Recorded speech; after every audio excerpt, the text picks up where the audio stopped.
2024 का चुनाव, विपिन शर्मा जी के पास चलते हैं। विपिन शर्मा जी, मैं वापस लौट के आती हूँ, ठीक है। 2024 पर चर्चा कर लेंगे, क्योंकि विपक्ष तो जब जब नाम आता है कि भैया विपक्ष का कोई एक नेता तो कम से कम तय हो जाए, तब तब सबका जो स्वाभिमान है, इसे स्वाभिमान कहें या अभिमान कहें, वो टकराता हुआ सबका नजर आता है। लेकिन विपिन शर्मा जी, अभी निशीथ प्रामाणिक जिस हवाले से बयान दे रहे हैं और राजीव पांडे जी ने जिसे लीगलाइज बताने की करने की कोशिश की है, उसमें आपको कितना दम दिखता है?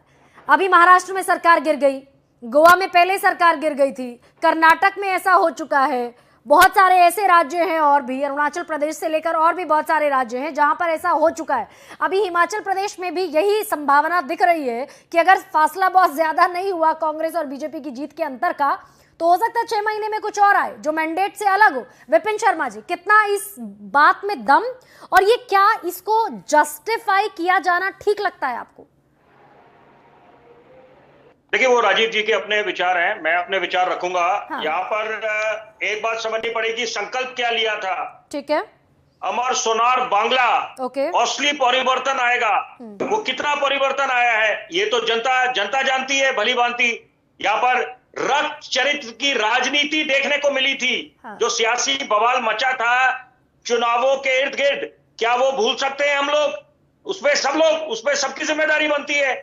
और यहाँ पर कहने को वाम दल भी थे, कांग्रेस भी मैदान में थी। मैं भी कांग्रेस के प्रवक्ता के विचार सुन रहा था, वो उनको हक है अपने विचार रखने का। लेकिन यहाँ पर अंत में टक्कर किसकी थी? कांटे की टक्कर तो भाजपा की, टीएमसी की थी। कांग्रेस तो आत्ममंथन करने के लिए तैयार ही नहीं है मैदान की, कैसे रणनीति में बदलाव लाया जाए।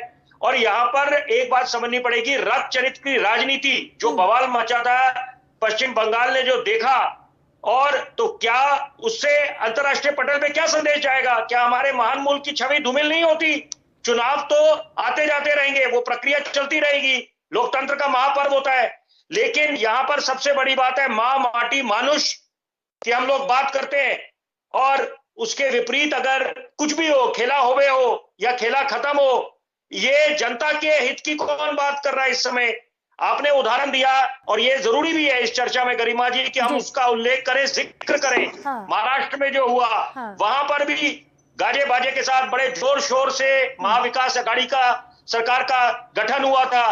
उन्होंने सरकार बनाई थी, अलग अलग विचारधारा की जो दल थे। आप एनसीपी की बात करें, कांग्रेस की बात करें, शिवसेना की बात करें, एक दूसरे का विरोध करता है इतने साल, लेकिन सत्ता के लिए वो लोग उन्होंने हाथ मिलाया। लेकिन अंत में देखिए, बड़ा आसान होता है, मैं सिक्के का दूसरा पहलू लूंगा। मेरे को भी हक है अपने विचार रखने का। बड़ी जरूरी बात, यहाँ पर बड़ा आसान होता है बोलना, एक दूसरे पे आरोप लगाना खरीद फरोख्त की। अगर कोई खरीद फरोख्त कर रहा है तो उतना तो गुनहगार दूसरा भी है जो उसमें शामिल हो रहा है। तो ये बातें यहाँ पर, ये तो जांच का विषय है, समय तय करेगा कि क्या उसकी नौबत आन पड़ती है। नहीं, लेकिन जो पार्टियां, विपिन शर्मा जी, जो पार्टियां खरीद फरोख्त का आरोप लगाती हैं, ये संभव नहीं है। बतौर पत्रकार मैं बोलना चाहूंगा, ये संभव नहीं है यहाँ पर कि सत्ता आप पलट दे, आप जाके यहाँ पर भाजपा अपनी सरकार बना ले पश्चिम बंगाल में, तो ये उनके हित के लिए भी नहीं होगा। 2024 का जो चुनाव है, क्योंकि यहाँ पर विपक्ष क्या करता है दोनों चुनावों में, 2014 2019 का लोकसभा चुनाव, सारी ताकत झोंक दी उन्होंने, सारा विपक्ष बनाम मोदी।